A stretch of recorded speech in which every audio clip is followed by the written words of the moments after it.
আসসালামু আলাইকুম। আমি শাহিন আহমেদ। আমি আছি আজকে চরণবিলের মধ্যে। চরণবিলের মাঝখান দিয়ে আজকে বাড়ি যাওয়ার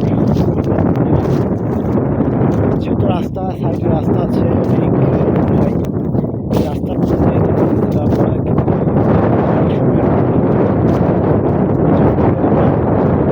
আজকে চরণবিলের মাঝখানে নেমে পড়লাম। আসলেই অনেক সুন্দর। চরণবিলের প্রকৃতি আসলে অনেক সুন্দর। বিশ্বাস করতে পারবেন বাংলাদেশের সর্ববৃহৎ চরণবিল নাটোর জেলার সীমায় অবস্থিত। আশপাশের কয়েকটি এলাকা কয়েকটি থানা জেলা পর্যায়ে নিয়ে এটি অবস্থিত।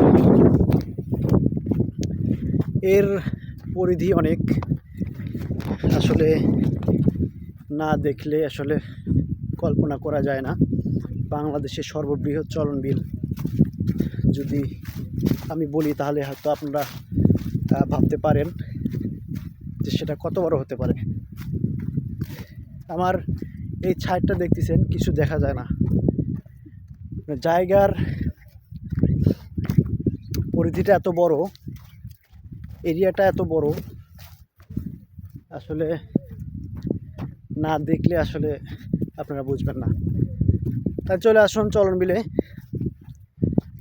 দেখার জন্য। যদিও এখন বর্ষার পানি নেমে গেছে, এইগুলো জমি যেগুলো দেখতেছেন জমিগুলো শুকিয়ে গেছে। এগুলো জমি ফসলের আবাদের জন্য উপযোগী করা হচ্ছে। এখানে ধানের আবাদ করা হবে, ইরি ধান আবাদ করা হবে।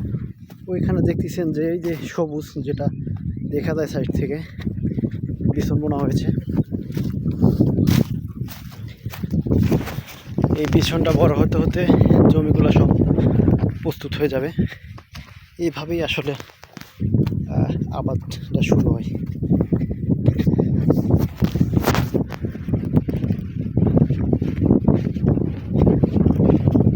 রে শাকিলের ভাই নাকি? শাকিলের ভাই না? শাকিল বাড়ি কোন জায়গায়? মোশমারি। ও তাহলে হয়তো ভুল। ওকে, ঠিক আছে।